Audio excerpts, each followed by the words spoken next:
Bem-vinda, Carol. Sente-se entre nós, junte-se a nós. O Leandro Claro. Tem uma aguinha ali do lado. E o Denis Fer. Eu vou me sentar também. A nossa ideia é muito mais a gente discutir conhecimento e menos discutir as empresas deles. Vocês viram que eu não fiz currículo aqui. Enfim, a Carol está no Guia Bolso, passou pelo Spotify, passou por mais umas outras empresas, depois você pode eventualmente mencionar. O Leandro, claro, está na Use, passou por agência, por Natura, tem todo um histórico. O Denis está liderando com a gente a Just a Little Data, mas passou por Sunset, por Citibank, enfim. Mas o objetivo não é a gente ficar falando das empresas pelas quais eles passaram ou estão, e muito mais falar desse conhecimento de dados, né? E a gente botou esse buzzword ali, DDDM, né? Tipo, que é muito louco, que a quantidade que esse convite rodou as redes é impressionante, né? Tipo, a gente sentiu, nossa, tipo, talvez as pessoas nunca ouviram falar nesse termo, ou ele chamou a atenção, etc, etc. Então, eu queria começar o nosso papo convidando cada um de vocês para abrir essa nossa conversa um pouco com a sua opinião. O que você acha desse DDDM, Data Driven Decision Making, e, enfim, o que você acha desse universo todo? O que é esse movimento de você gerir empresas, gerir marketing, gerir comunicação e gerir produtos, né? Por lugares que você passou, Carol, Spotify, se gere o produto, não é só a comunicação baseado em dados. Então, Carol, você tem o direito de começar. Um overview da tua... Como você vê tudo isso? Boa noite.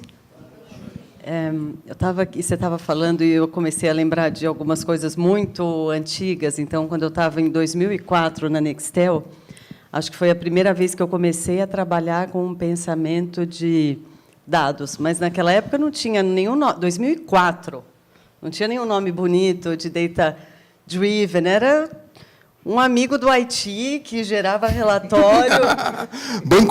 Me dá um banco de dados aí, era meio que por aí. Assim, tipo. Era piadinha, era bando de dados, porque eles estavam todos espalhados, eles não estavam nem organizados. Então, eu comecei nessa história lá em 2004, em marketing, liderando um projeto de construção do Data Warehouse da Nextel naquele momento. Naquela época. Naquela época, porque o que a gente precisava era consolidar a regra de negócio e regra de sistema. Então, funcionava assim, se hoje alguém tirava um relatório de receita ou de consumo de telefonia, às 5 da tarde era um número. Se alguém gerasse o mesmo relatório às 7 da noite, já era outro número. Então, tinha um nível de desinformação que era muito ruim para a tomada de decisão de negócio. Então, lá em 2000, a gente começou em 2003, 2004 terminou.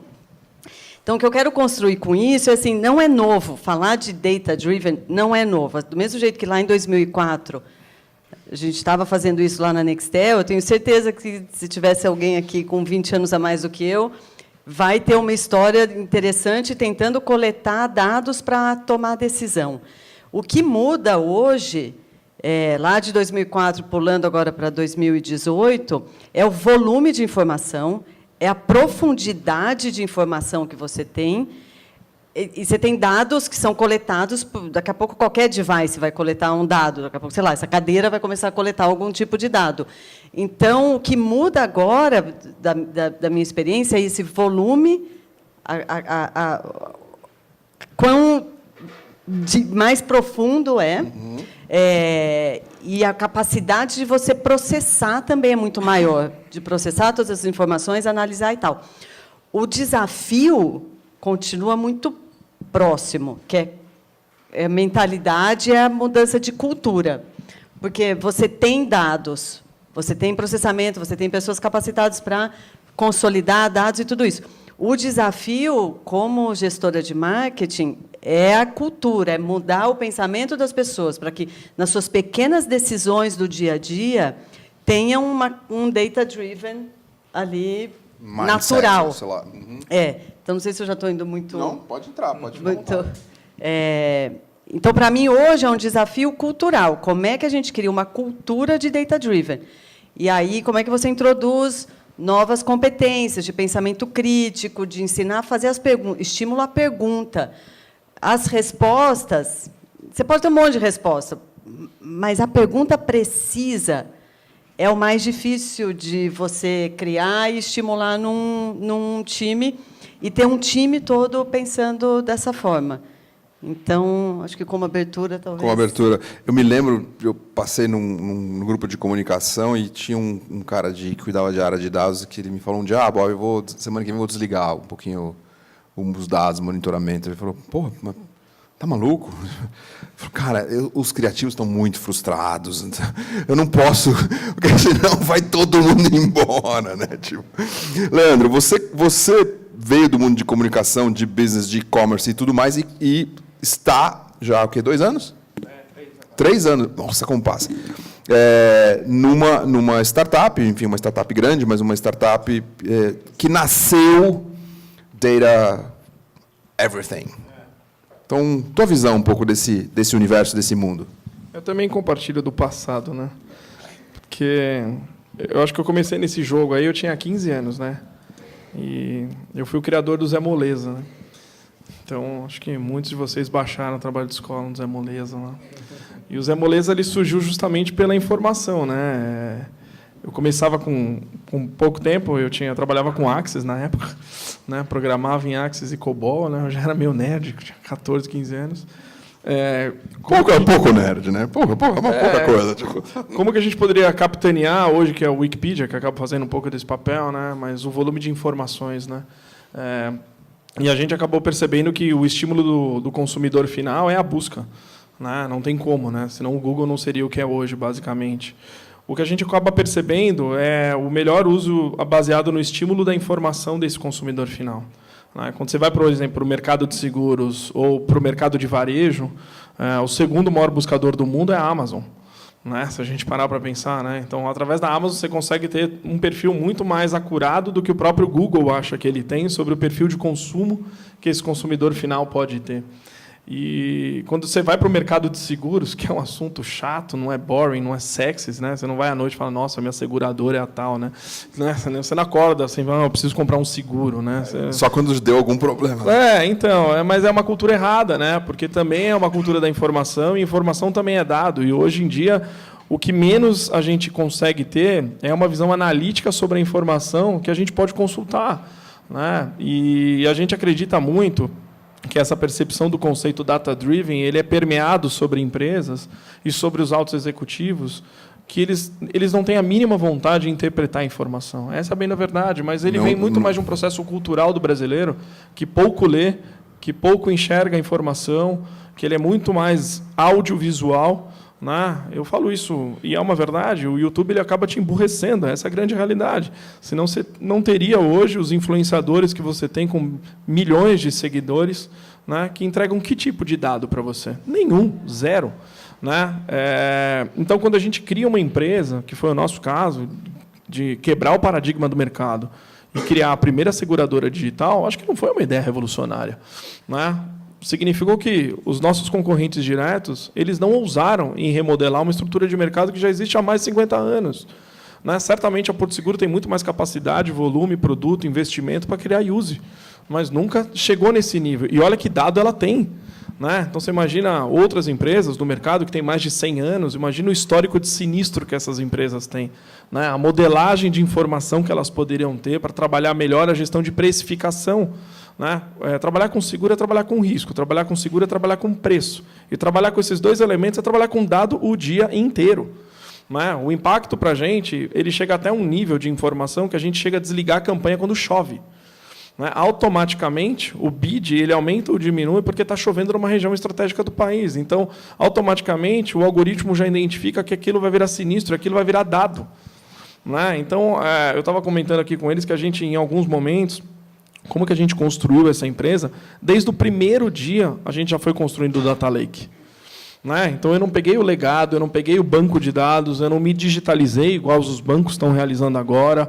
Né? É um pouco do mesmo efeito que o Nubank está realizando no mercado. Né? A partir do momento que ela fez um shift de uma virada de 1 milhão de cartões para 1 milhão de contas correntes, o quanto de dados que essas empresas elas conseguem consumir, trabalhar o efeito da neurociência, da psicologia do consumo, através de uma visão data-driven. Hoje, essas empresas elas não criam um produto novo que não tenha análise de dados. Ponto. É bem diferente do que acontece com o mercado. Então, você pega os grandes bancos, eles criam produtos por desejo de executivo e não por vontade de consumo, que é um produto totalmente diferente. Como que você estimula o consumidor a te dar input para você criar um produto para ele, e não você criar um produto para a sua empresa?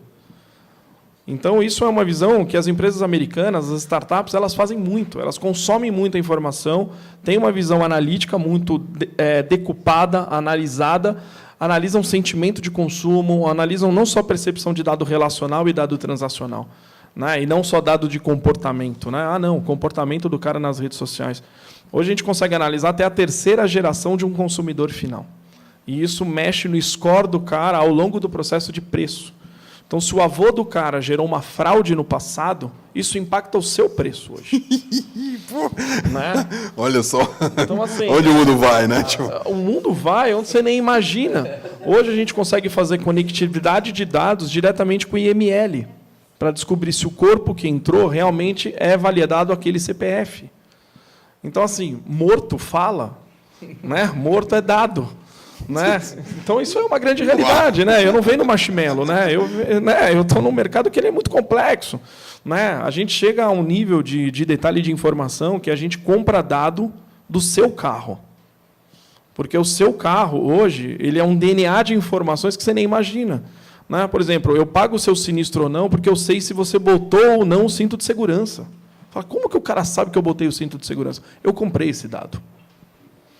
Você entendeu? Então, assim, você não tem mais controle sobre a informação. E como que você faz tudo isso? Como que você enriquece com tudo isso? Quem é o cara que você contrata para fazer tudo isso? Esse é o grande pilar. Eu pago bem, eu pago mal, é o estagiário, eu formo dentro de casa, eu roubo do Spotify. Da onde que eu faço isso? Eu vou pegar o cara do Google? Não, cara. Provavelmente o cara dessas empresas, Google, Facebook, eles já vieram de plataformas enlatadas. Essa é a grande realidade. São caras gênios em suas áreas de atuação. Quantos convites você já trabalhou no Google? Eu já recebi 2, no mínimo. Mas para chegar lá e virar um enlatado, por que eu não posso desbravar o mundo? Por que eu não posso ir para o Spotify, aprender uma nova cultura de gestão de informação? Por que eu não consigo sentar com um concorrente meu direto, que é a Geico, a Raiosco, a Prudential, a Progress, no mercado americano, e entender como que esse cara usa o dado? Então, eu acho que está muito mais na forma como o alto executivo estrutura o pensamento ideológico, né, junto com tecnologia da informação, IoT e a própria área de marketing, que hoje é o sponsor e capitaneia o valor de dado. Hoje, por exemplo, na minha empresa, a área de marketing ela paga os custos de servidores, tanto da Amazon como as grandes plataformas de estrutura de blockchain, por exemplo, no Google. Está no seu budget, não está no budget de TI. Não está no budget de TI, está no marketing. Senão ele corta e aí ferra. Não é nem que ele corta. O que acontece muito hoje é que não tem mais sobreposição. É uma área só. Uma empresa data-driven, ela permeia um conjunto de uma empresa. E não é uma área isolada, não é área de BI. Eu não vou isolar os caras aqui nessa sala preta e falar, não, o BI senta na sala preta. Pô, acabou, né? A empresa inteira tem que ser data-driven. A empregada tem que ser data-driven. A copeira tem que ser data-driven. Ela tem que administrar a gestão de fluxo de informações que entra numa empresa em qualquer ponto. Ela tem uma base, ela sabe o café do Leandro é com açúcar. Ela tem um dashboard até para isso. Ela tem um dashboard. Você falou sério? Não. Mas é uma boa ideia. O Google tem, né? Todo refeitório do Google tem dashboard, né? Então, tem. Eu lembro que num dos estudos que eu vi lá deles, quando a população, né, os funcionários estavam engordando, eles falaram, a gente tem um problema. Então, de acordo com todos os dados que eles escolheram lá, eles diminuíram o prato, doce, de vez de deixar em cima da mesa, eles deixavam dentro da gaveta. Uau. O doce está lá, 100% disponível para todos os funcionários. Sim, só muda o incentivo. Só que ele não está em cima da mesa, ele está dentro da gaveta. Quem quiser lá, abre a gaveta. Vamos fazer um teste, Stephanie. Vamos botar o amendoinzinho mais para cima, mais para baixo, para testar o consumo de amendoim colorido dos nossos eventos. A máquina de sorvete está lá, mas ela fica mais escondidinha agora. Pô, boa. Pô, Denis, você acabou pegando a palavra, não sei se o Leandro terminou, não terminou. Daqui a pouco você volta. Eu anotei um monte de coisas polêmicas para colocar aqui na roda. Então, mas, Denis, o teu abre e a gente volta para as coisas polêmicas. Legal. Eu acho que quando a gente estava falando de DDM, né, foi a primeira pergunta e está ali no nome, vocês derem um Google aí, um famoso Google, tem Data Driven Disaster Management, tem várias variações para DDM. Porra, não era disso que a gente estava falando, não? O governo americano, acho que é MOTR, MORT, alguma coisa assim, a sigla do governo americano militar criou uma captação de dados para identificar e projetar desastres. Desastres naturais, desastres de qualquer natureza. Então, para mim, acho que os dois falaram muito bem assim, o que resume o Data Driven é o modelo de gestão, é a cultura da empresa. Não é mais sobre a captação de dados. Quanto mais dados você captar, é óbvio que é melhor. Você tem que estruturar suas áreas para isso. Não é uma área de tecnologia que vai fazer isso. Não é uma área de BI. Você ter uma área de BI hoje na empresa é quase errado, né? Você tem que ter um cara de BI dentro de todas as unidades de negócio, não ter uma área de BI. Quando a gente fala de agências de comunicação, marketing e tudo mais, quantas vezes a gente vê uma informação tão importante e precisa dentro dessa área de BI ou dentro do cara de marketing, mas não está com o vendedor na ponta da loja. E é ele que tinha que ter essa informação, porque é ele que está vendendo o produto, é ele que está faturando para a empresa. Diversas apresentações, slides para presidente e tudo mais, com informações riquíssimas e que acabaram ficando presos naquela área e não disseminadas. E data-driven decision making, data-driven, qualquer coisa que venha daí para frente, essa cultura está disseminada para a empresa inteira. Acho que é um pouco disso, de como que a gente consegue, o que você falou, né, contratar todos os profissionais com esse pensamento. O presidente da Amazon falou pelo menos 70% de informação tem que ter na mão para a sua tomada de decisão. Às vezes não dá para esperar o 100%, porque aí você toma uma decisão atrasada. Mas você não pode ter também muito menos do que 70% do volume que você precisa de informação para a tomada. E ele é o presidente, ele não é o cara de BI. Tem que estar disseminado para todo mundo. Tem que estar no RH, tem que estar no time de vendas, tem que estar no time de marketing, tem que estar no time de logística. A gente recentemente viu um caso de distribuição de produto. Como que data-driven, como que modelagem estatística, como que algoritmo define distribuição de produto para ponto de venda. Pegam marcas grandes aí de produtos de bem de consumo, tanto faz qualquer a área existente, que você tem de 4, 5, 6 mil PDVs no Brasil vendendo, qual a quantidade que eu mando para cada um? Manda essa quantidade semanal ou mensal? Tubo estoque lá e depois como que eu distribuo? Então, modelagem estatística, pensamento data-driven e tudo mais é aplicado para diversas coisas. Vai para a área da ciência, tem muita coisa sendo utilizada para isso. Respondendo por vocês, mas se vocês discordarem, eu acho que não tem muito como isso ficar uma buzzword, né?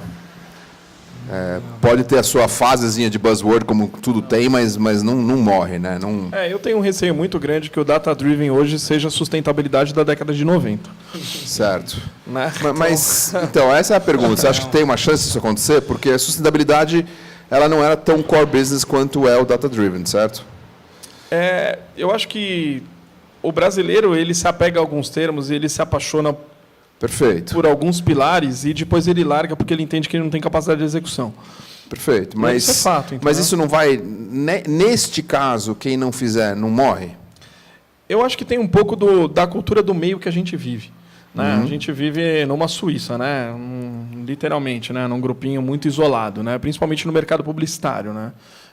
E hoje quem domina o conceito de data-driven, o conceito de construção de APIs, algoritmos inteligentes, acabam sendo duas grandes empresas que elas acabam entrando na mente dos pequenos jovens que estão iniciando a carreira hoje. Hoje você pega uma geração de 20 e 21 anos, é uma geração que não interpreta informação. Ele vai na plataforma do AdWords e acha que aquilo é data-driven, porque ele acha que tem um algoritmo por trás que faz toda uma inteligência que ele deveria pensar na lógica de como que aquela inteligência deveria funcionar. Ele faz uma inteligência pro Google, né? Exatamente. Isso ele faz. Perfeito, né? Ele não planeja e usa a inteligência do Google, ele acredita nela. Cara, eu queria cancelar o nosso debate. Chegou o Romeu Buzarello. Acabou, não tenho mais nada para falar aqui. Ei, mestre, depois eu vou chamar você para assumir meu lugar. Pode ser? Pode ser? Você faz uma meia dúzia de perguntas? Eu saio da cena e você entra na cena? Não? Medo? Bem-vindo. Desculpa, te cortei. Vamos lá. Não, e aí eu acho que na sequência você também tem que ver que hoje, quando você observa o custo de tecnologia dentro de empresas que já tem o core, né, de startups, né, um DNA de fintechs, mais ou menos nesse movimento. Hoje o time de tecnologia representa praticamente 70% da folha de pagamento dessas empresas e praticamente 60% do investimento dessas empresas. Né? Quando a gente senta para negociar com a Amazon, para negociar volume de AWS, sentar com o Google para comprar serviço de cloud, só para vocês terem uma ideia, em parâmetro, o serviço de service cloud no mercado americano ele é maior do que o serviço de mídia em faturamento para o Google. Né? A gente fica muito preso no Brasil, como uma empresa que fatura 8, 10 bilhões de reais e praticamente 8 bilhões é basicamente mídia. Né? E aonde vai o serviço da inteligência do consumo da informação? E, infelizmente, no mercado brasileiro, o custo de tecnologia ele não é o custo que puxa a operação. É o custo financeiro que puxa a operação. Né? Nas empresas americanas, os líderes de tecnologia são os caras que, chegando ali na virada do fechamento do ano para definir o orçamento, eles são as prioridades. Né? Aqui não, entra a folha de pagamento, entra o café, depois vem a tecnologia lá na ponta. No caso das startups, não, é o inverso. A tecnologia acaba mandando na empresa. Né? O comercial nem existe mais dentro dessa empresa. Né? O comercial é uma ponta. Então, isso é muito positivo para essa nova cultura que começa a surgir, né? Enriquecido pelas startups, pelas fintechs, pelas insurtechs, entre esses movimentos tecnológicos. Boa. Você falou algumas coisas que eu queria lançar para todo mundo, e aqui vale debater, concordar, discordar, enfim. Todos vocês falaram, na verdade, do negócio da cultura, certo? Eu queria começar com o Leandro, mas depois vocês entram. O fato de você nascer uma empresa data-driven faz com que você vire naturalmente data-driven, as pessoas? Ou que você tem um monte de rejeição, caras que, porque o cara não chega com a mentalidade data-driven, e aí, o que vocês fazem? Eu acho que, antes do movimento da cultura data-driven, tem a cultura do propósito aonde a empresa quer chegar e quer entregar de valor para a sociedade. Né? E eu acho que isso começa a enriquecer cada dia que passa o seu valor como colaborador. Eu vou ser bem honesto. Nos primeiros movimentos, até porque eu nunca tinha participado de gestão agile, movimentos sob demandas de squad, eu era totalmente contra, cara. Então, eu tive que aprender, eu tive que me enraizar, eu tive que ir para fora estudar. É muito difícil. Eu tinha uma filha, uma filha pequena na época, né? Eu já contei essa história. Quando eu fui para a User, minha filha tinha 4 dias de vida. Eu lembro disso. E eu fiquei 7 meses morando em Brasília, fechado num quarto para criar uma operação. Então, você começa a perceber que eu tive que evoluir como pessoa, eu tive que evoluir como profissional. E tem gente que não conseguiu. E tem gente que não recrutou e não deu. Tem gente que não funciona. Não Tanto vai. que, para uma operação, para chegar no perfil que a User está trabalhando, a gente já discutiu isso várias vezes, a gente trabalhou um nível de equipe 1 e agora a gente está num nível de equipe 2. Talvez o nível de equipe 1 ela não entendeu a situação do nível que a equipe 2 tem que chegar dentro da empresa. Teve um primeiro esquadrão ali que é o esquadrão que sobe e depois tem o esquadrão que vai evoluir a operação. E o esquadrão que sobe talvez tenha que ir embora. É a famosa... Eu tive executivos dentro da empresa que eles olharam para a gente e falaram, eu acho que o meu papel dentro da empresa terminou. Sim. E isso é muito foda, sabe? Mas isso é porque era um ciclo ou porque ele não conseguia... Não conseguiu acompanhar o ritmo de gestão de dados da empresa. Entendi. Era um cara... Eu não vou falar que é analógico. Sim, é um cara que tem visão de dados, mas ele não tinha percepção do valor que o dado poderia trabalhar, tanto na transformação da vida dele, da carreira dele e do desenvolvimento e da evolução da empresa dele. E aí ficava muito surtante. Uma empresa como a Use, ela torna você, colaborador, um sócio. Então, você tem que correr atrás, você tem que brigar pelo resultado. Né? O Spotify é a mesma lógica, acredito eu, mas você pega as grandes empresas, elas ainda têm uma percepção que o dado está guardado numa sala, que é um relatório que o executivo vai receber e acabou. A gente muda essa cultura minuto a minuto. Os caras têm o poder da transformação. Um estagiário, ele tem acesso à informação que o alto executivo tem. E ele tem a autonomia do poder da mudança. Mas não é óbvio que todo estagiário acha isso incrível. Na verdade, é um processo muito complexo e você achar o cara que tem o DNA da tua empresa. Eu tenho vaga de estagiário que está aberta há 5 meses e até agora a gente não resolveu. Não resolveu. Então, não é contratar qualquer um. É contratar quem realmente tem valor e quer crescer do valor usando o dado. E nos business que vocês passaram, alguns legados e outros não, como faz? A cultura? Tem uma coisa da cultura que é uma percepção que é o seguinte, sei lá, 10 anos atrás, o papel de um BI, de quem estava analisando os dados, era quase de processar os dados, porque não tinha capacidade de processamento. Então, ainda existe um pouco essa confusão de qual é o papel do BI. Não é mais processado. Durante um tempo foi, né? Durante um tempo foi. Mas tem que ter essa mudança, porque é da análise, das perguntas. Então, quando eu falo de cultura, para mim, está muito nisso de separar qual é o novo papel. O novo papel é de fazer pergunta, e de analisar, e de criar hipótese, e de testar, e de errar, e de testar de novo, e de criar uma nova hipótese. Porque o processamento... A gente não tem que mais se preocupar com o processamento. Então, tem, acho que essa mudança que é sutil... Tem caras que não mudam também. Não, e tem caras que não muda o drive dele. Não muda, porque é um padrão tão... Sim. Que vem de tanto tempo que é difícil de mudar. Então, por isso que o estímulo à pergunta tem que ser cada vez mais forte. E tem que ter pessoas puxando isso, porque senão fica nessa mentalidade de eu quero processar os dados, e não eu quero fazer as perguntas certas.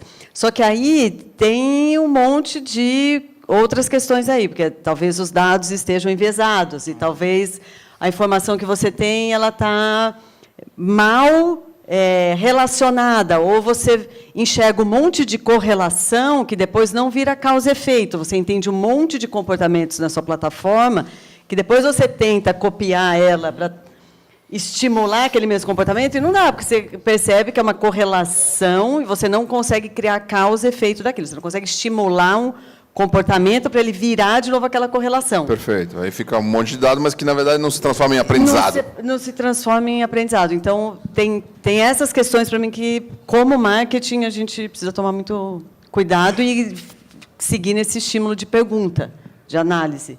Esse cara de BI, ele, nas empresas, e a gente volta a falar de cultura, da liderança da empresa, de como que ela pensa, ele tem uma entrega ali para fazer, que é desse relatório e tudo mais. Ele estava acostumado com uma demanda e uma entrega. Onde, na verdade, esse cara que está estudando essa informação, pode ser que ele passe a semana inteira estudando essa informação e não ache nada. Ele passa um mês inteiro analisando um modelo de seguro, de correlação de marketing e tudo mais, e ele não acha nada. E aí a liderança, a cultura da empresa... O que é aquele custo sentado ali no sofá? Ele vira custo. Né? E esse cara acaba, às vezes, num insight, em um momento, numa conclusão de uma análise, trazendo um direcionamento novo, um novo negócio para uma empresa. Mas na cultura não permite essa abertura, não permite esse cara ter esse tempo. E como mexe, Denis? Em empresas legado. Na User é muito diferente, nasceu assim. Spotify, por onde você passou, nasceu assim, certo? Mas uma empresa legado, um grande banco, uma grande corretora. Eu acho que tem que ter um pensamento e uma atitude na liderança da empresa.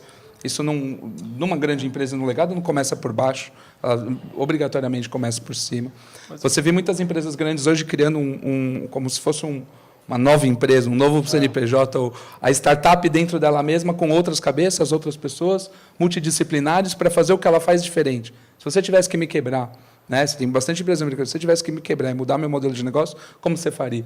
Então, você traz para um modelo diferente. Você sai vai para uma empresa grande, tem um sistema que funciona ali. O sistema, às vezes, te exclui quando você não está dentro desse mesmo modelo. Você passou por várias empresas legado, né, Leandro? Então, fala um pouco menos da Use e mais das empresas legado. O que você conseguiu mudar ou não conseguiu? Então, o que você acredita? Isso, porque eu fiquei 7 anos na Natura, né? Isso. E não era uma empresa data-driven, eu acho que está caminhando para se tornar uma empresa que possa fazer uma gestão através de dados agora, né, com a plataforma de e-commerce, vem no modelo de venda direta, porta a porta, onde você não tem dado nenhum do consumidor final, quem tem é a consultora. Então, imagina que loucura, né? Você entregou a tua empresa na mão de 1,5 milhão de consultoras. Né? Que dado que você tem desse consumidor final? Nenhum. Você só sabe linha de produção. Né? Produzir não sei quantos shampoos, batom, e ela vendeu para mim. Okay. Agendinha de papel ali que ela exato. tem, né? Então, é muito loucura complexo. Isso, né? Mas é o modelo da Sears, do que vem no mercado americano, que o cara vendia até em trem nos Estados Unidos e tal. E eu saí desse ambiente e eu fui trabalhar na B2W. Fui assumir a diretoria de Americana, Submarino e Shoptime, eu cuidava até de satélite, cabelo do Bottini e tal, e tudo mais.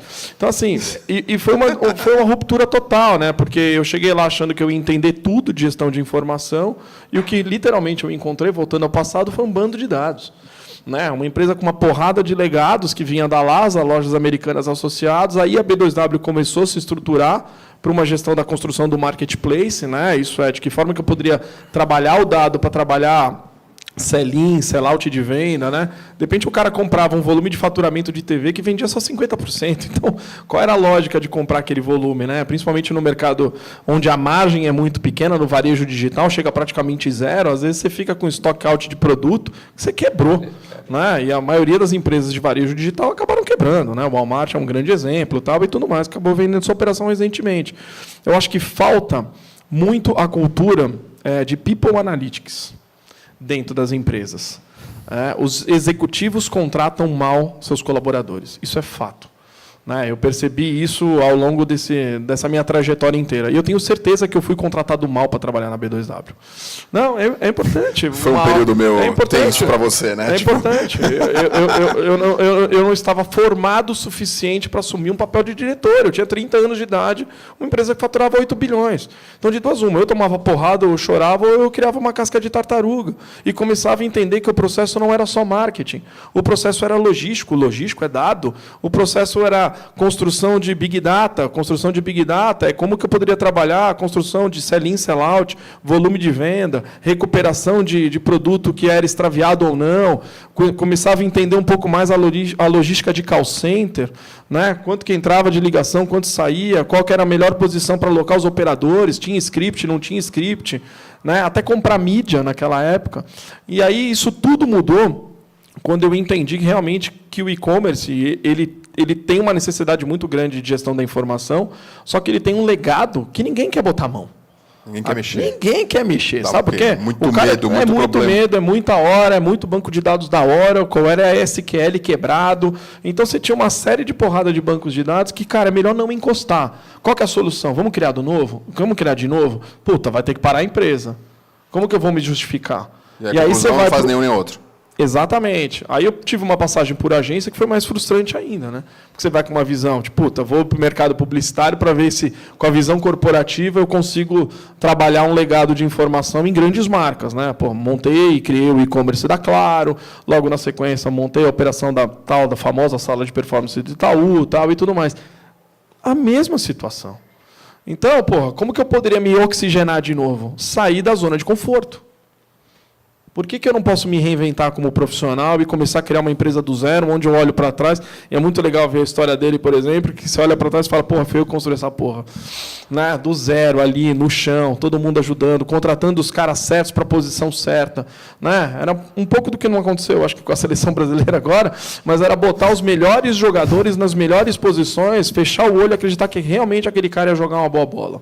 E dividir com ele o mérito, e dividir com ele o lucro, e dividir com ele a responsabilidade. Acho que isso falta muito nas empresas. Você divide o lucro. E data-driven não é adivinhar quem vai ganhar a Copa. Não, né? não é. A gente viu quem foi qual banco, o Merrill Lynch, sei lá. Todos erraram. Muito. Não é, isso não é data-driven, né? Tipo, isso aí é casa de aposta, né? E é muito louco também pensar, Bob, como que a gente forma esse profissional mesmo ele não tendo skill.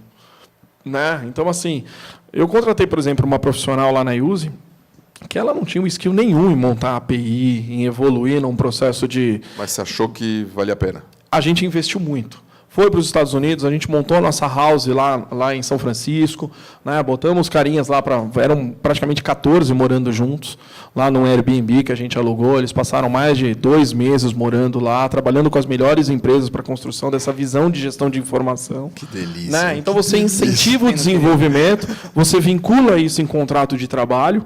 Né? Tipo, pô, você tem mais 18, não pode sair, senão você paga um pênalti para a empresa, tal. Todos que foram, todos permanecem. Saíram 2. A gente não perdeu nenhum dos 2 para a concorrência, a gente perdeu os 2 para o mercado europeu, principalmente para a Alemanha. Uau. Que são empresas que trabalham um core de inovação muito forte que a gente nem imagina, porque a gente fica muito preso aqui. Né? Essa é a grande realidade. Então, assim, investir em capital humano para esse tipo de empresa é muito importante. Não é investir pouco, é investir muito. Uma viagem dessa custa, no mínimo, 40, 50 mil dólares por cabeça. Né? E quanto que ganha um salário de um profissional desse? Então, você traz um estatístico que hoje é 100% data-driven, que monta todos os algoritmos. É o estatístico que virou programador, e não o programador que virou estatístico. Né? Então, como que você consegue transformar o engenheiro para o cara virar banner? Né? Ou pegar o cara que veio do mercado publicitário para ele ter uma visão analítica e ele começar a construir e ele virar engenheiro? É essa troca de experiência que é muito positiva nas empresas. A empresa ela precisa ser people-driven antes de ser data-driven. Se ela não for people-driven, ela não... E mais do que isso, o Gisele, uma moral, hein, Gisele? Eu acho que talvez essa seja uma saída, claro. Né? O investimento que a empresa tem com o seu funcionário, de estudo, de autonomia dessa pessoa, de dar responsabilidade para ela, mas dividir também o mérito, ela é uma empresa que pensa no discurso, mas na pessoa primeiro. Né? Deixa eu pular para uma outra visão macro assim, também. Tem gente que argumenta que, quando é super data-driven, perde intuição. Vocês têm opinião sobre isso? Pode começar, Denis. Você está rindo aí? Você deve ter alguma opinião. Ô, Carol, quem está rindo mais? Vai lá. Eu posso dar uma resposta sim ou uma resposta não. Como você quiser. Dá o que você dá vontade de colocar aqui. Qual que é o pensamento para mim? O data-driven tem que evoluir um pouco, porque eu acho que corre um risco de, quando você só pensa data-driven, pela realidade atual, onde você nem sempre tem modelos de mensurar tudo que você faz em resultado. Quando você é data-driven e você só vê resultado last click, por exemplo... Sim, e você olha sempre para o passado. Você olha só para o passado, você vai, aos poucos, ficando naquela zona de conforto de... porque last click é um vício. Você põe, você otimiza, dá resultado, você põe, você otimiza, dá resultado, etc. Só que aí é o risco. Não é que você perde a intuição, é o risco de cair na armadilha de achar que aquilo que você está fazendo é tudo que você pode fazer. Perfeito. E não é.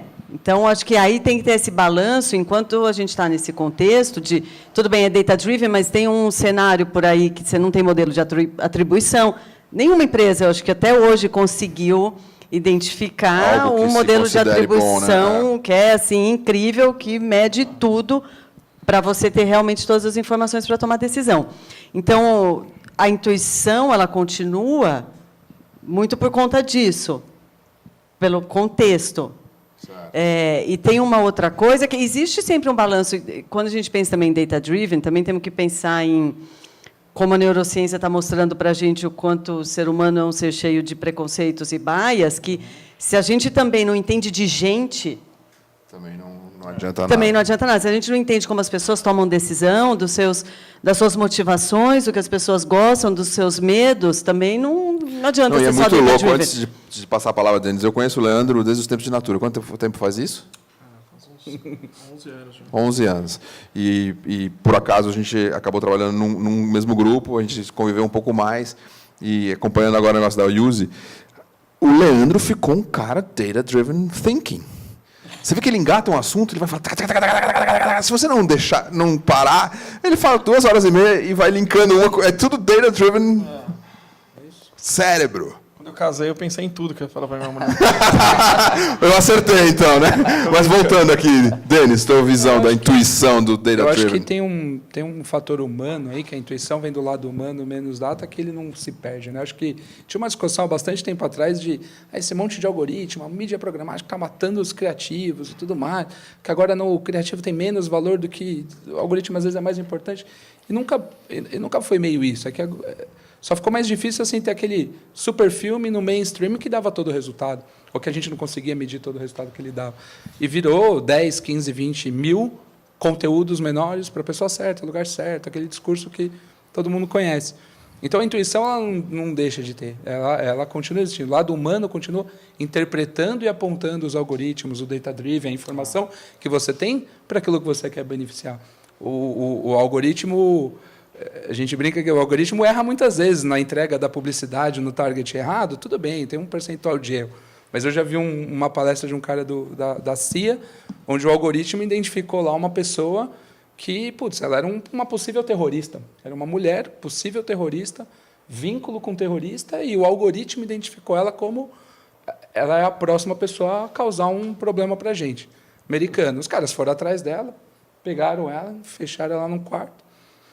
E uma semana depois abriram a porta do quarto porque não acharam nada que ela podia estar causando na casa dela, bomba, sei lá, não acharam nada. Eles ficaram um tempo investigando, aí travaram ela lá e travaram ela lá. E aí, quando voltaram para interrogar aquela história toda, ela tem toda uma religião lá dos Talibã, do Afeganistão, ela tinha toda uma religião que ela pulou a cerca, engravidou e ela não podia assumir para todo mundo que estava grávida. E aí ela assumiu com as suas contas sociais, ela assumiu com as suas contas digitais, ela desligou o seu telefone, ela mudou de endereço, ela queria assumir da vida. Por outro motivo. Por um motivo que a religião dela não permite. Cultural, totalmente cultural. Mas ninguém analisou o lado humano. O algoritmo apontou e o humano foi para trás. E ela só tinha ficado grávida. Nada a ver com uma possível atentado aos Estados Unidos, enfim. Então, quando a gente escuta algumas histórias assim, o algoritmo direciona muitas coisas para a gente. Mas se não tiver o lado humano, se não tiver um pouquinho da intuição, baseado em estudo, baseado nos dados, mas não tiver essa percepção, a gente vai errar bastante. Vocês lá contradizem o algoritmo de vez em quando? Eu adoro pegar o Waze. Aí falar, vai chegar às 19h27. Beleza, vou fazer outro caminho. Aí eu chego às 19h26. Tipo, vocês fazem isso de vez em quando? Assim, tipo... São mais inteligentes. Na verdade, a gente teve uma relação com o Waze que foi meio complexa, então a gente... Não com o Waze, mas enfim, em geral. Data-driven. Deixa o Waze. Você viu que ele é data-driven, né? Eu botei a palavra... Waze, tag cloud, Não, eu acho que assim, tem um ponto que é muito importante. A gente criou o nosso próprio Waze, né? Porque a gente achou que tinha uma necessidade de entender melhor como que o motorista dirige. Né? Hoje o Waze ele consegue entender e interpretar a forma como você dirige, aonde você chega, o que você faz. Tudo isso a gente consegue usar como dado e informação para manipular o valor do serviço e criar agora, que a gente está lançando, o produto de Pay As You Drive. Você só paga pelo jeito que você dirige ou você só paga pelo jeito que você anda. É muito mais justo. Na verdade, o que a gente mais faz é dar valor para o seu dinheiro. Por que eu vou contratar um seguro por 7 dias se eu ando só 2 dias de carro, um dos dias eu ando de bike? Aí a gente criou um rastreador, implementou o rastreador em mais de 20 mil carros na cidade de São Paulo, carros da prefeitura, ônibus, ambulância e viaturas da polícia. Criamos uma rede de tecnologia israelense, fui para Israel, que é a rede Mesh, que é uma rede de alta conectividade via Bluetooth, onde passa um carro roubado do lado de um carro da polícia, a gente automaticamente identifica, isso já manda para um sinal satélite e a gente já recebe essa informação via cloud. Então, a gente foi criando soluções cujas soluções atuais não se adaptavam às nossas. Então, isso é também assim reinventar. E isso foi feito em 5 dias. Então, você literalmente trancou e deu a oportunidade via People, usa esse investimento, eu vou trabalhar esse capital humano junto com você, inova. A cultura do Google de trabalhar 80% e 20%, ela funcionou durante um certo período, mas isso tem que funcionar todo dia. Todo dia você pode criar um produto novo. É muito louco, porque todo dia que eu estou na Use, eu penso em criar uma empresa nova. Porque você já vê brechas e espaços de mercado que você fala, puta, eu posso entrar aqui, posso entrar ali. Outro dia mesmo, um funcionário meu recebeu bônus, ele comprou 5 aspiradores Rainbow. Sabe, aquele que limpa tudo, tira ácaro e tal. E o cara criou uma empresa de limpeza através de app. Hoje o cara ganha muito mais alugando o Rainbow do que trabalhando na Use, através de um app. Ele é programador de app. Então, ele entendeu que ele tinha uma necessidade de um puta mercado para limpar a casa dos outros. Imagina, que loucura. Mas faz todo sentido. Por quê? Porque isso faz com que todas as sinapses dele sejam estimuladas todos os dias para ele criar produtos diferentes para a minha empresa, para o meu consumidor final. O grande ponto é como que eu uso o dado para melhorar a sua vida, e não necessariamente só a minha empresa. Tem que ter uma troca. O uso da informação, na nossa visão, isso não é ser puritano, ou o fato de eu ter trabalhado muitos anos na Natura, mas por que o que minha empresa pode mudar e pode transformar o mundo? O Itaú tem esse discurso muito forte. Eu não sei se é entregue realmente na realidade. Sempre que eu faço minha transferência, trava. Mas, resumo... Mas a bike é legal. A bike é legal. Puritana, mas é legal. Mas, assim... Uma leve cutucadinha aqui. Isso é legal, meu passado. O legal é reduzir os juros pela metade. Meu passado me condena. O Data-Driven poderia anunciar isso. Entendeu? Perdemos o controle dos dados, né? A verdade é essa, a gente perdeu o controle. Tem tanta coisa que a gente pode fazer com eles, que é isso mesmo. O estagiário cria uma empresa, cria uma oportunidade, o dono da empresa cria outras, muda o jeito que você trabalha, muda o produto que você cria, muda o serviço que você presta, muda a tua forma de vida. Então, perdemos o controle mesmo dos dados. Perdemos o controle? Total. Sério? Eu acho que sim, porque a gente tem um volume de informação sobre você que está espalhado por aí que você não sabe. Tem várias leis, né? Essa semana foi aprovada uma outra de controle disso, controle daquilo, mas a informação está lá para ser estudada. Hoje eu consigo comprar dado de qualquer empresa, teoricamente. Né? Posso sentar com a Nel e com a TransUnion, com o Serasa, posso sentar com o Ibope, eu posso comprar dado de uma construtora, por exemplo. Se o cara deixa de pagar o apartamento, ele pode deixar de pagar o meu seguro. Eu posso conectar uma API minha diretamente com o Webmotors. Se o cara anunciou o carro no Webmotors, ele vai desligar o seguro. É isso. Você entendeu? Eu compro o dado hoje do Sem Parar, né? Se o cara passou mais na legal é cancela... transferir para o novo carro que ele comprou na Webmotors, né? Tipo... Automático. Né? Automático. Aí que você começa a trabalhar o perfil do uso da inteligência artificial. Como que eu consigo criar códigos para poder prever o lifetime value do cliente? Né? Será que no momento que eu estou capitaneando esse cara, seja através dos canais, né? E aí você começa a fazer uma clusterização de canais. Né? Por exemplo, a maior guerra que eu tenho de conversão assistida é o call center. Não é? Porque em 30 minutos o call center te liga, já que você vai fazer a recuperação de funil através de ligação telefônica. Não é? Como que eu consigo trabalhar, por exemplo, a relação do bot? Né? Hoje eu capitaneio mais de 30 mil ligações por dia, com mais de 80 mil perguntas, que eles alimentam o Natural Language do Google, transfere tudo isso para a cloud e alimenta o meu bot. Então, eu não preciso que você teste o meu bot. O call center já está fazendo isso por você. Né? Então, como que você trabalha todo esse skill de inteligência? Como que você conecta todas essas informações? Né? É uma loucura, né? É uma loucura. Então, por exemplo, você tem que pensar até em previsibilidade do bot. Né? O meu bot ele não faz o nível de atendimento 2. Imagina você entrar no bot e falar, meu pai tomou um tiro. Aí o robô vai responder o quê? Tomou um tiro aonde? Né? Eu mexo com vida. Morreu aonde? Caiu como? Bateu a cabeça como? Né? Então, você tem que até um nível de atendimento que não seja sinistro. Que seja... aí volta a intuição, o lado do ser humano de saber equilibrar essas coisas. Que né? aí entra que a gente o cara... fala a intuição e o dado. Você não pode deixar tudo na mão da máquina. Aí o bot fala assim, peraí, agora eu preciso chamar um amigo humano aqui. Tipo, Pode. Não pode acontecer isso. A gente tem um serviço super interessante que reduziu milhões de reais dentro da operação, que é a vistoria 100% digital. Imagina que qualquer seguradora hoje... Auto-vistoria? Não. Auto-vistoria seria a vistoria de toque. Você faz a vistoria com de automóvel, você né? mesmo. Do automóvel, o seu exatamente. celular, é isso? Foram mais de 60 milhões de reais em economia numa operação dessa, porque normalmente você contrata uma empresa de vistoria, a Decra, né, entre outras, né, que são as maiores de mercado. O cara vai na tua casa, analisa o chassi do seu carro, tira a foto e tal, faz uma assinatura e te manda num papel, escaneado às vezes. Resumo, a gente fez todo um procedimento junto com o Google, usando reconhecimento de imagem cloud, que ele analisa se realmente a lateral daquele Celta é a lateral do Celta e não do Uno. Mas só que tem alguns momentos que o algoritmo falha.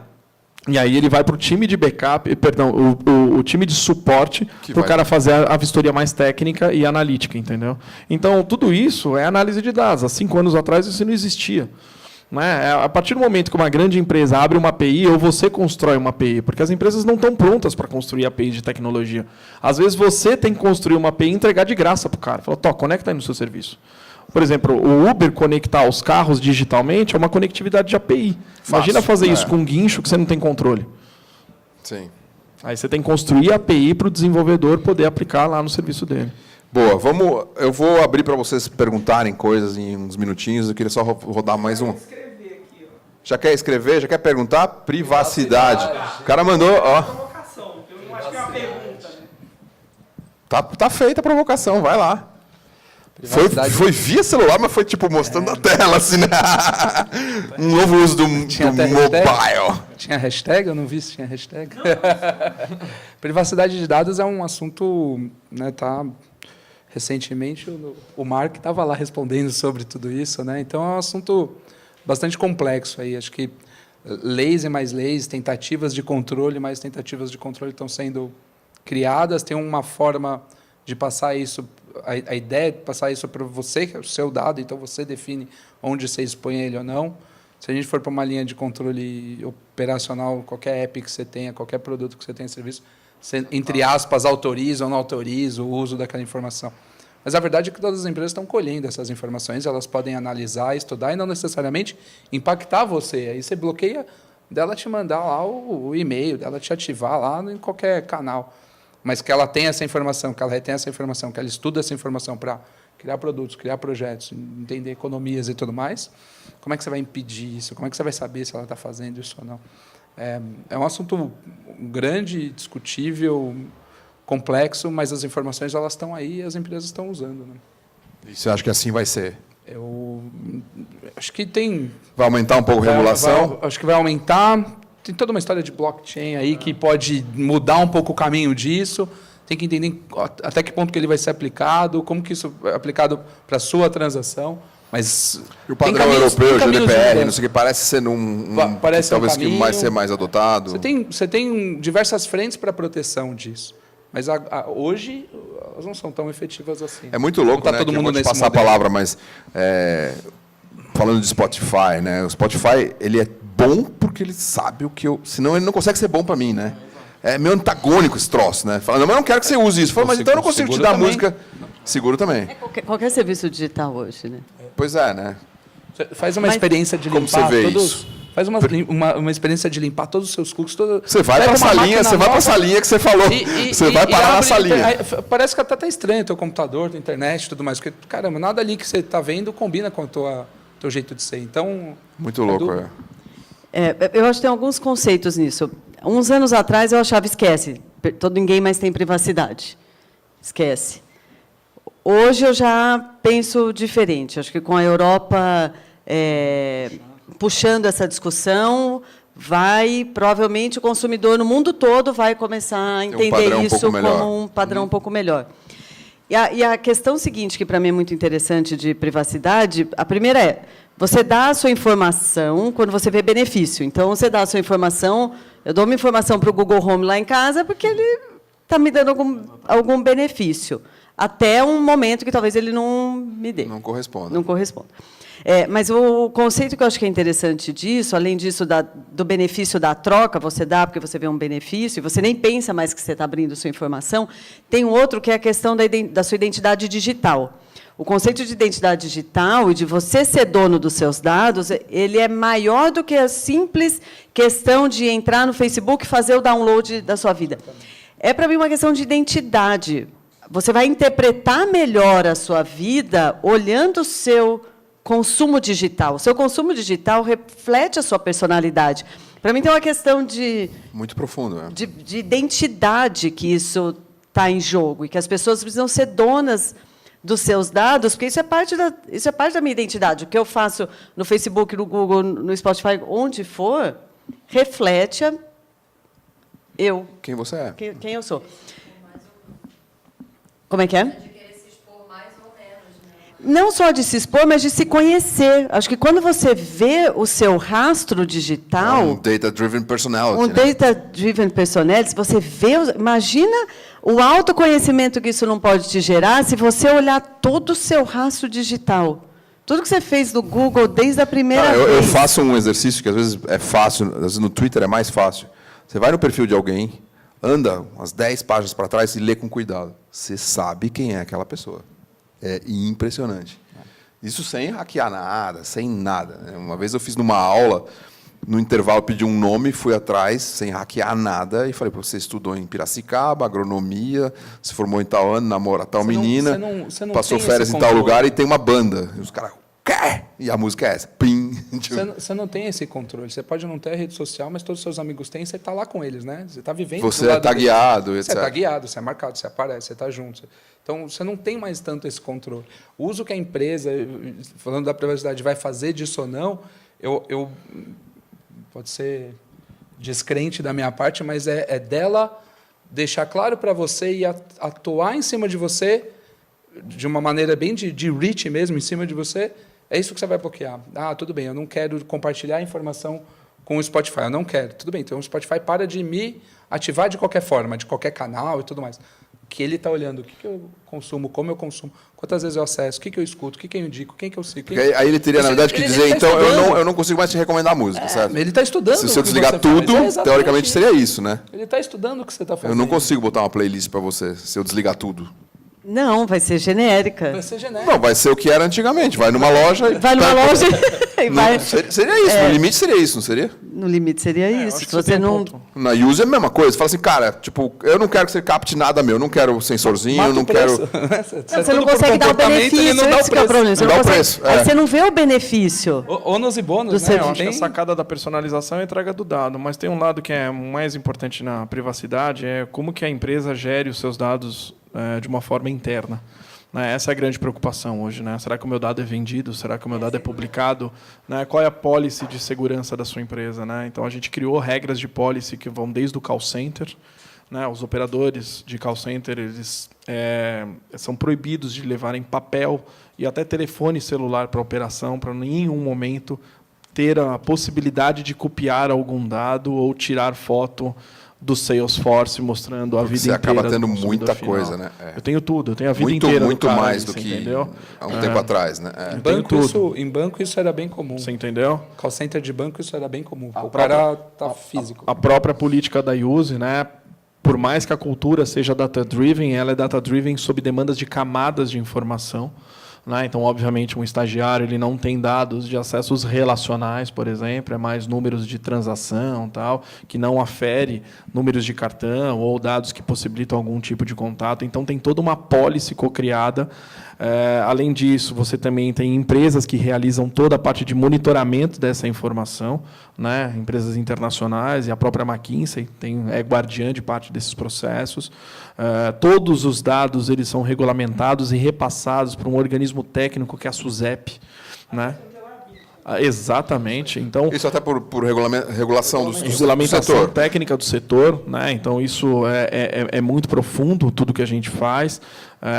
Os contratos eles são muito bem analisados porque são contratos federais no nosso caso, como a gente é uma empresa público-privada, então você tem a Caixa Econômica Federal por trás, a Caixa Seguradora por trás. Então você imagina a arquitetura de advogados que tem para poder fechar uma cláusula com o Google ou até mesmo com a Amazon, né, que são cláusulas normalmente globais, né? Tipo, não, isso daqui é um contrato que... Arquitetura de advogados é lindo, né? Tipo... Não, porque você tem níveis, né, de advogados para trabalhar cada uma das instâncias de informação, né? Não é um advogado central. Às vezes o advogado central, eu tenho até uma ideia.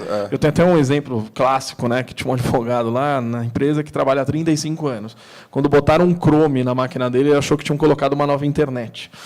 Entendeu? Então, como que você trabalha a cabeça, como que você educa um cara que está numa geração antiga, né, que está num modelo de gestão ultrapassado? Tudo isso é um poder de transformação que uma empresa data-driven igual a nossa tem que estimular para a marca-mãe, que é a marca Caixa Seguradora, por exemplo. Né? E isso tudo enriquece o valor da cultura da empresa como um todo. Né? Então, não é só a transformação do dado, mas é a transformação da cadeia inteira dentro de uma empresa. Mas, resumo, a minha preocupação não é nem sobre o uso do meu dado, mas a responsabilidade no uso do dado que eu administro. Essa é a maior que a gente tem. Isso deve crescer a pressão, certo? De regulação nas empresas e Sim, etc. por conta das novas leis, a Europa puxando isso vai Isso crescer deve... a pressão, sim. E, obviamente, claro, Vai ter que ter o empresas compliance picaretas de vão fazer dados. coisas picaretas, mas empresas sérias vão ter que se enquadrar melhor, certo? Na verdade, a gente acha que o Google e o Facebook eles administram boa parte dos nossos dados. Tem dados que, pelo amor de Deus, não chegam nem perto dos dados que eles poderiam administrar, você entendeu? São muito mais relevantes. Um exemplo é como que a gente faz gestão de dados, né, com relação ao mercado hospitais, por exemplo. Sim. É muito mais sensível. Muito mais sensível, você entendeu? O Romeu, você está com uma série de perguntas prontas? Você vai assumir aqui meu lugar, hein? Eu estou te avisando. Vamos lá. Eu queria levantar uma polêmica aqui, que é uma polêmica divertida em época de Copa que a gente perdeu, né? Enfim. O Leandro levantou uma coisa que dados no Brasil é diferente.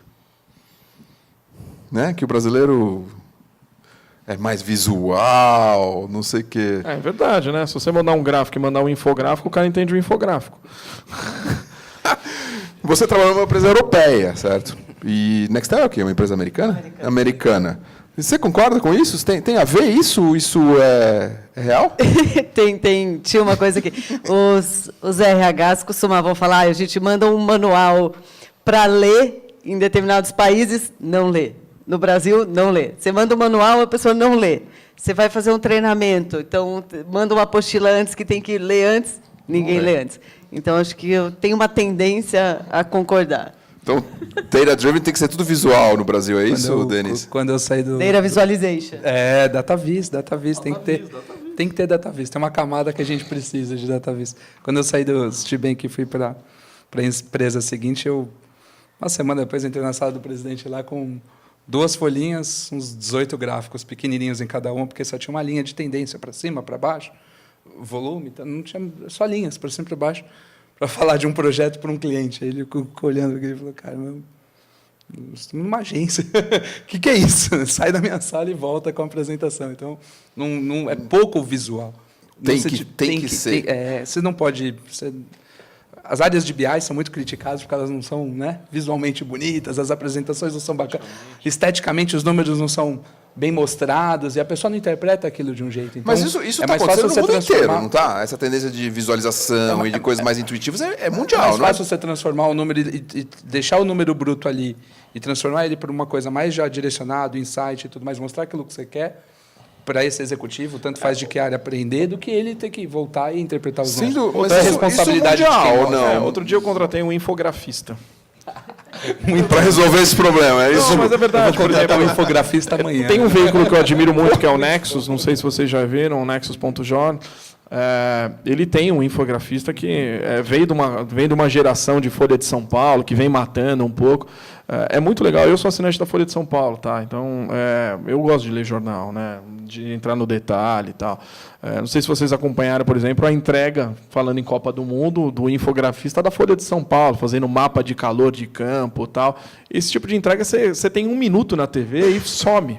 Acabou o jogo, o mapa de calor acabou. A Globo não entra no detalhe, você entendeu? Né? Tanto que o infografismo da Globo é a mesa de final de jogo ali. Então, assim, o brasileiro ele é muito visual, ele consome muito produto, né? Ele consome muito quadrinho, digamos assim. Né? Mas agora eu vou... Eu não sei se é só brasileiro. Não. Eu estou falando porque ele Porque o brasileiro um pouco mais, talvez. Brasileiro talvez um pouco mais. Mas é todo mundo. Todo mundo. Se não fosse isso, a gente não se encantaria pelas grandes histórias, a gente não se encantaria Exato, por todas as empresas de Disney, visualização de dados são mundiais, são globais, estão crescendo, total. explodindo, né? E tem hoje em dia você tem um volume de informação disponível que você não tem capacidade de consumir, né? Se você quiser hoje parar para ler tudo a respeito de um assunto, você não consegue consumir, processar e tudo mais. Então, você procura o mais resumido, o mais direto, aquilo. É mais raro você ir com profundidade no assunto. É só quando você precisa ou quando você tem gosto por aquilo. Isso é uma coisa Então, você interessante. acaba... Uma empresa data-driven, ela começa a ter dado demais, isso pode virar um problema? Você já tem isso na problema. Use? Já começa a virar um assim, tipo, a reunião tem que durar 18 horas, porque... Assim, é porque a gente tem algumas culturas e algumas policies, né? Isso dentro dos squads. Mas o que a gente percebe é a ambição por querer fazer o relatório perfeito. Né? E aí parece que é uma briga entre áreas, não, porque o meu relatório é mais foda do que o seu, tal. E às vezes quer compartilhar a mesma informação com um data vis diferente, com um interlocutor que não sabe explicar o que ele fez. Mas é lindo. pior. Mas é lindo, você entendeu? Então, assim... São os novos problemas a do qualidade da data-driven informação que o data-driven tem que trabalhar, com o poder de sinapse, de resumo, que ele tem que entregar para o executivo. Na visão data-vis, que a gente fala brincando, eu só tenho 3 andares para explicar para o meu gestor.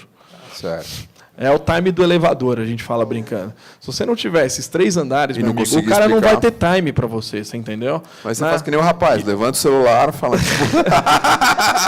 Direto, reto e preciso. E o que você percebe muito mobile, é que o alto executivo hoje, por exemplo, o meu gestor, o Eldes, ele é um cara data-driven ao extremo, né? O dashboard, DataVis, já entregue para ele automaticamente vários modelos no período da manhã, 6 horas da manhã. O cara acorda, bateu no mobile dele, fez academia, natação, ele chegou na Use e ele já me cobrou. Qual é a ação que você vai tomar em cima do resultado que o DataVis me mandou? Então não é um moleque gerando relatório no Excel, entregando uma fórmula mágica ou tentando esconder um resultado. Já está entregue, meu amigo.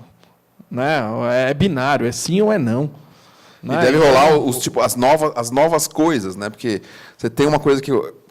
Você tem a fofoca da firma, porque alguém fez isso ou gritou, ou não sei o que. Agora você tem a fofoca do algoritmo, do dashboard, né? Tipo, porque sai no dashboard, 15 gerentes, diretores viram a porra, tá tudo...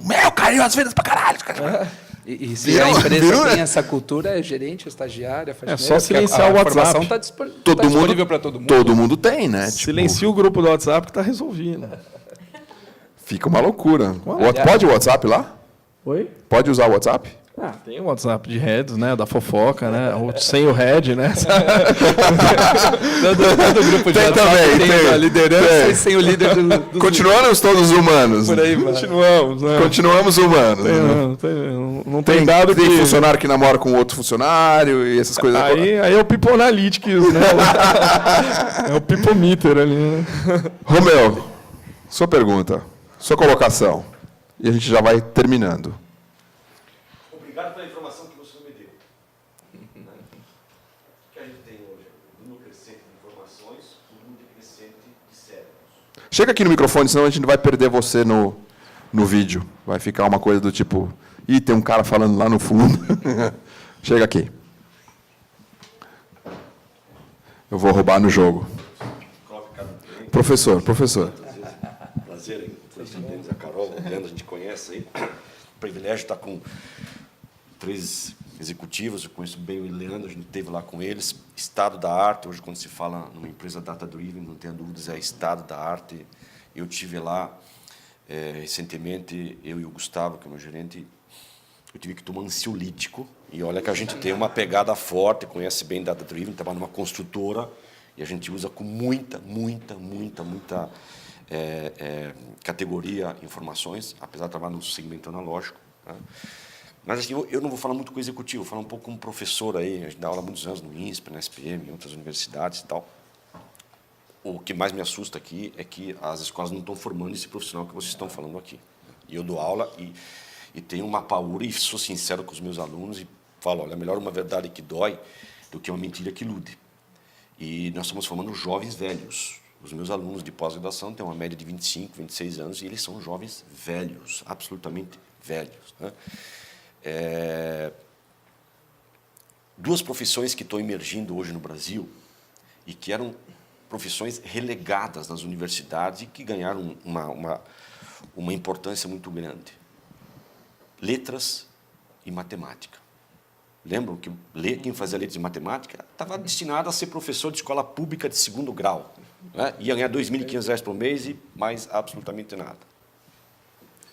Quando vocês falam de estudar, nós não conseguimos fazer o puto do aluno estudar. Você fala, cara, lê um texto para a semana que vem, para a gente debater um pouco em sala de aula, criar aí a educação centrada no aluno. O cara trabalha na Natura, Cajamar, 1h15 para chegar na SPM. Esse cara vai ler um texto que você mandou? Não vai ler. Você chega na sala de aula, começa a tentar debater com ele, não leu. Se você apertar o torniquete, o que vai acontecer? Eles me avaliam na 5ª e na 10ª aula. Aí, se eu apertar o torniquete, o cara fala, pô, esse cara... Aí ele vai lá e me dá 3 estrelas. Aí vem o coordenador para cima e fala, Zaira, o que aconteceu que teve 3 estrelas? O cara está falando que você está estressando em sala de aula. A culpa é sua, não dele. A culpa é sua. Então é o seguinte, eu sou muito pessimista em relação ao futuro do Brasil em virtude da educação. Nós estamos ficando para trás. Em todos os níveis, nós estamos ficando para trás. Né? Nós temos um INSPER, que é uma escolaça, a SPM, são 2 escolas, centro de excelência. Torço para que meus filhos, se eles optarem por negócio, estudem nessas 2 escolas e tal. Escola pública já foi. Tá? Eu torço para ele entrar. Desculpe se alguém estudou numa USP. Eu torço para eles não entrarem, pelo amor de Deus. Fizeram o trabalho deles, contribuíram para a sociedade. Sensacional, mas hoje, vamos ser sinceros, se a gente tiver as escolas privadas descasando competências, imagina as escolas públicas. Então, nós estamos vivendo a era do dataísmo, né? A palavra nova, dataísmo, todo mundo sabe o que é dataísmo, a religião dos dados, o que nós estamos discutindo aqui e tal. No passado, você fazia lá a tua plantação de milho e rezava para Deus e pedia a Deus para que chovesse, viesse o sol e você conseguisse fazer uma boa safra. Hoje é o algoritmo que vai dizer se você vai ou não vai ter uma boa safra. O agrobusiness é um que mais Exatamente. são evoluídos em data. E a gente não dá o devido valor. Data-driven. E a gente não dá o devido valor. Né? O algoritmo, ele é inteligente, mas ele não é consciente. Tá bom? Ele é inteligente, mas não é consciente. E volto a falar, nós vivemos num momento com um número crescente de informação, com um número decrescente de cérebros. O problema não é a inteligência artificial, o problema é a burrice natural. Tá? Nós não temos gente. Às vezes você ouve olhando eu falar, dá desespero, cara. Né? Eu sei a vibe que eles estão, mas não generalize o que ele está falando. Isso aqui é assim, estado da arte, né? São eles. No dia a dia, você não encontra gente. Formar um cara data analytics. Eu trabalho numa empresa de engenharia, só tem engenheiro da Poli, só cara da Poli. O cara fala javanês e urina azul, entendeu? O cara fera. Mas é um cara que sabe trabalhar com planilha de Excel, que é dado estático. É dado estático. Quando a gente começa a falar first part, second part, third part, é outro bicho. Pronto, já dá nó. Você deu um exemplo que você entrou na Use com essa dificuldade, né? Nós também estamos aprendendo, né? Nós estamos indo para o 18º mês, né, Gustavo, que a gente não faz um anúncio de jornal. Só dados. Mas é um pouco a junção da Big Idea com o Big Data.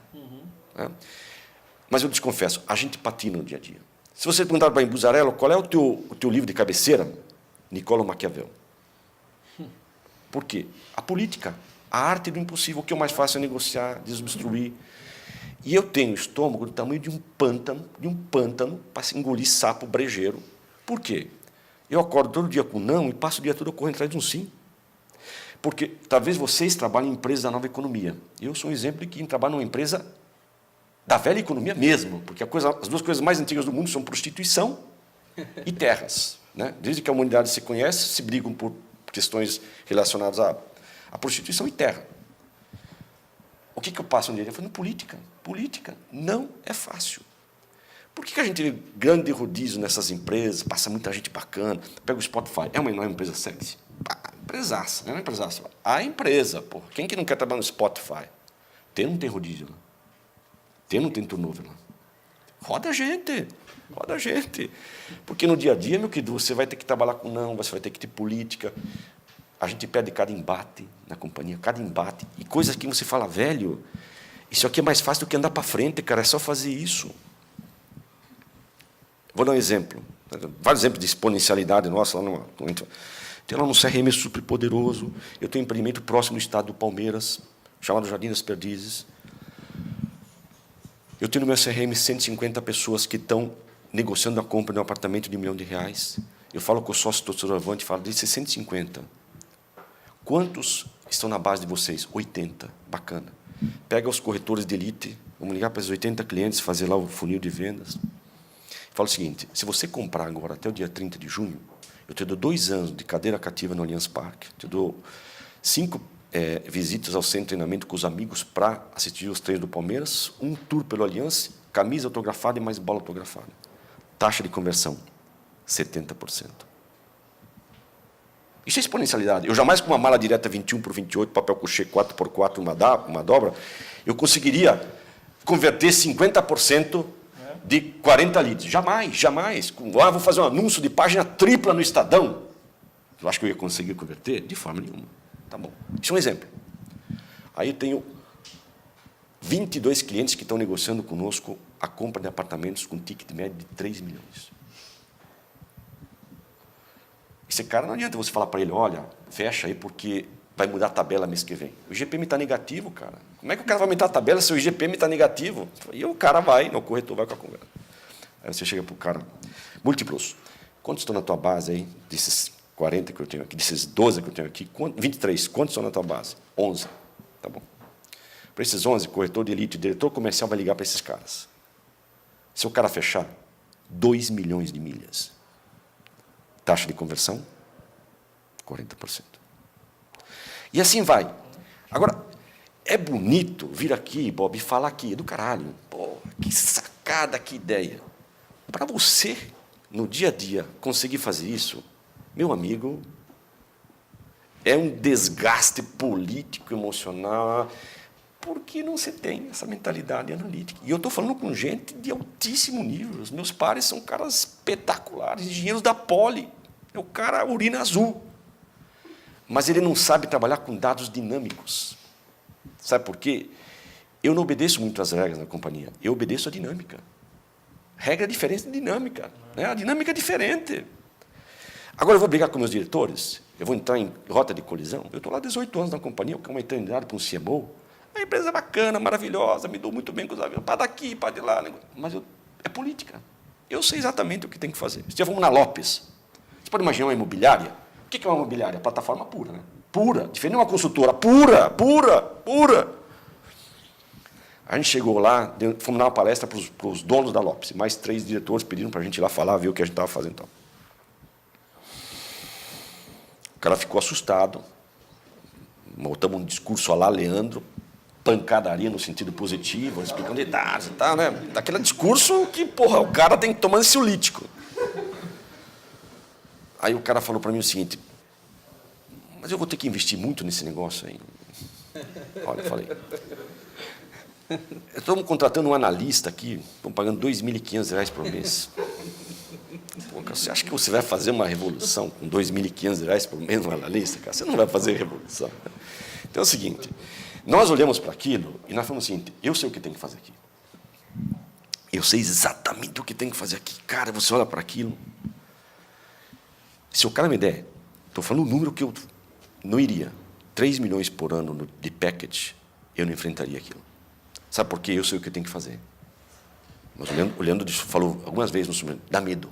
Você olha para aquilo, como quando você entrou no submarino, dá medo, cara. Dá medo, você olha para aquilo e fala, por 3 milhões eu não vou. Eu quero 5. Porque dá medo, eu sei o que tem que fazer. Eu sei exatamente, a hora que eu chegar lá, colocar a mão na massa e começar, a chance de eu ser demitido, ou me demitirem, ou entrar num desgaste, é de 8 meses. É de 8 meses o tempo médio de um cara hoje que entra numa empresa, eu vi esse número agora na Harvard no passado, 8 meses é o tempo médio que o indivíduo que entra para fazer uma transformação digital numa empresa, ele fica. Não passa de 8 meses, é o tempo médio, não passa. O desgaste é muito grande, porque o cara está conectado em 120 MHz e ele vai chegar na empresa com todo mundo a luz de veda em 40 MHz. E aí o cara entra numa frustração, num desgaste e vai embora. Se o cara me dá um retention plan e me garante que ele vai me pagar os 3 milhões, eu encaro. Né? Mesmo que você me mande depois de 8 meses. É muito complexo, extremamente complexo. Esse mundo que nós entramos, né, é um mundo que eu entrei e às vezes tenho paura, viu, Bob? Tenho vontade de cair fora, porque é muito esforço cognitivo. Não, é muito esforço cognitivo, é muito intelecto, é muita política e é conversa de bêbado com delegado. É conversa de bêbado com delegado. Mas, para concluir, né, assim, educação é tenso, nós não temos gente para conversar conosco nesse nível. As pessoas que vêm abaixo, por mais que elas sejam formadas em estatística e matemática, é tudo planilheiro de Excel. O Excel é o maior Big Data do mundo, mas ele é estático, ele não é dinâmico. Tá? Mas, para quem é fodástico, não se preocupe. Por quê? A digitalização do nosso modo de vida resultará na criação explosiva de novos negócios. O que vão surgir de negócios nos próximos 4, 5 anos, vocês não têm ideia, Só que é o seguinte, aí vocês que são mais jovens, ou você é fodástica, nada contra o app, tá? Nada, só estou apenas como metáfora. Né? E para concluir, assim, quando eu me observo, eu me desespero. Quando eu me comparo aqui, ó, eu me tranquilizo, porque eles estão tão perdidos como eu e vice-versa, né? Fica aqui. Nós vamos fazer uma rodada de finalização, comentários finais de cada um de vocês. Aproveitem já esse comentário final do Romeu e engatem aí. Quem quer? Vamos lá? Boa. Acho que um resumo de tudo que a gente falou um pouquinho aqui hoje é bem sobre a cultura aí, trazendo o que você falou, esse desespero todo desse líder que de 8 meses depois ele está fora. Não adianta ser uma pessoa só, né? Uma pessoa só dentro da empresa para fazer uma transformação dessa é muito difícil. Então, tem que ter uma cultura da empresa, tem que ter uma liderança lá em cima que começa aí. Sua empresa já nasce nesse mundo. O caso da Use, a parte, né?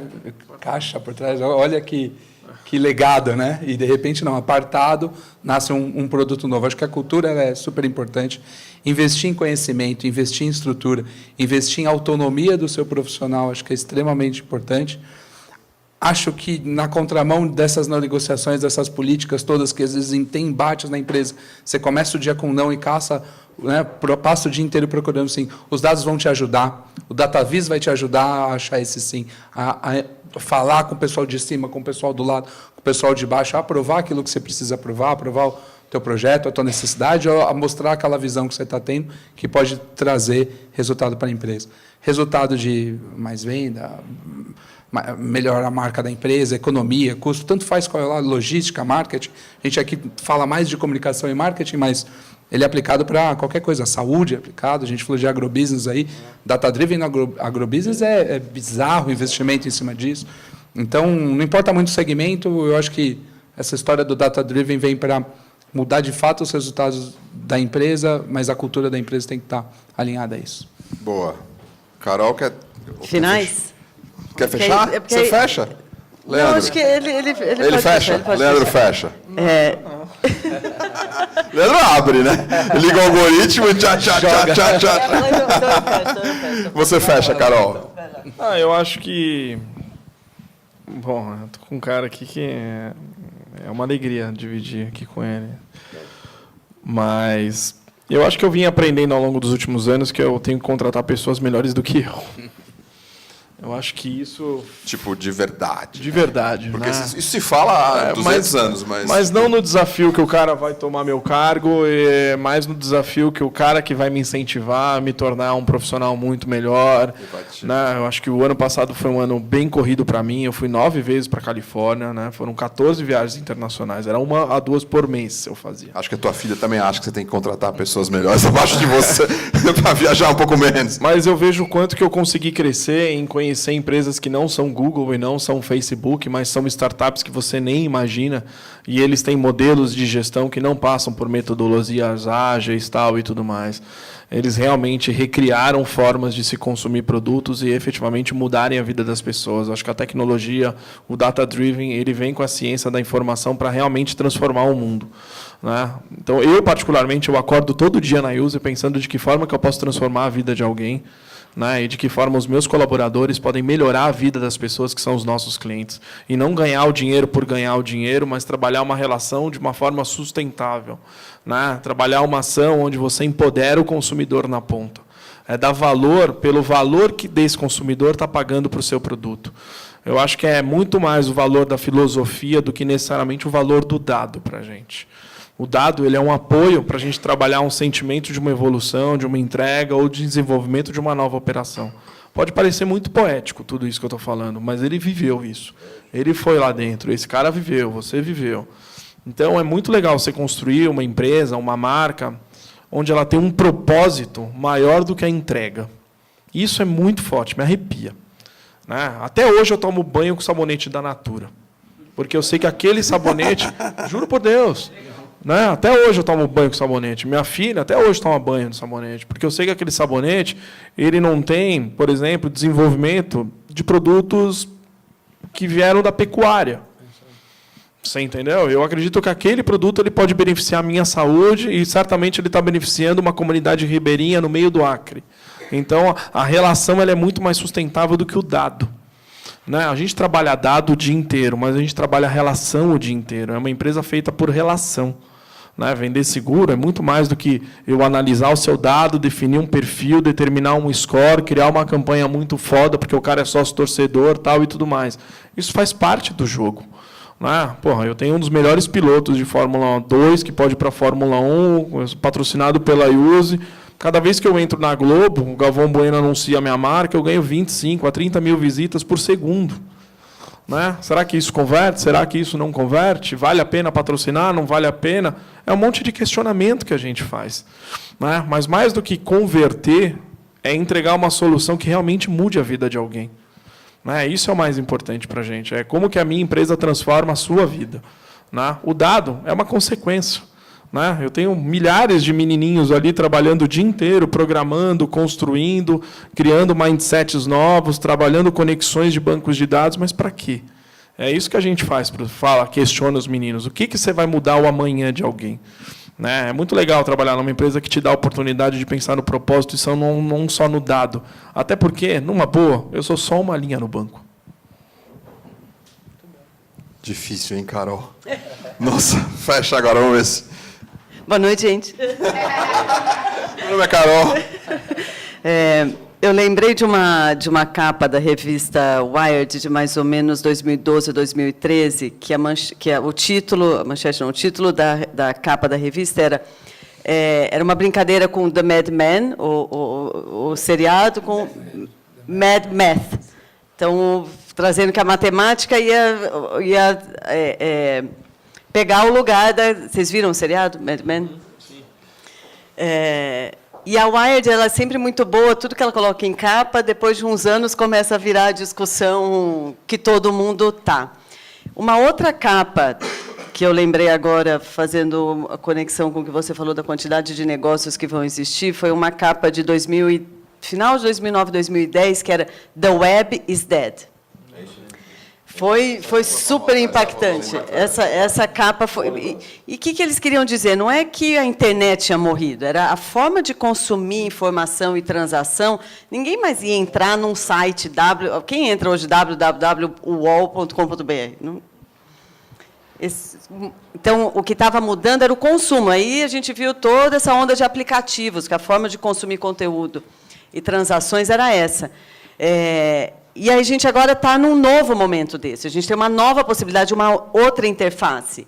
A gente estava falando da interface touch, então a Web is Dead, interface touch, aplicativos, etc. E acho que agora tem uma outra interface, um outro momento de mais inovação ainda, como você falou, os próximos 4 ou 5 anos, quantidade de negócios que você pode construir, não só em aplicativo, mas comando de voz. As assistentes digitais vão criar de novo uma interface para se criar novos negócios, onde as marcas que vão realmente saber navegar nisso vão ser as marcas úteis na vida das pessoas. São as marcas que estão realmente resolvendo um problema básico. O exemplo que você deu quem que deu o exemplo do aspirador é um problema na vida. É um problema real. A gente fica cuidando de uma marca, a gente fica num delírio coletivo, achando que está todo mundo pensando naquela marca. Não está, ninguém está pensando naquela marca. As pessoas estão pensando nos seus problemas do dia a dia. Então, como é que a gente cria novos negócios para ser útil realmente, para realmente entregar valor na vida das pessoas? É isso. É isso.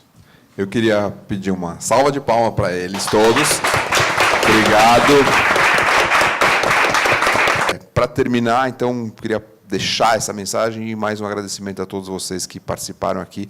E Carol, Denis, Leandro e Romeu, com participação especial, Romeu Buzarello. Valeu!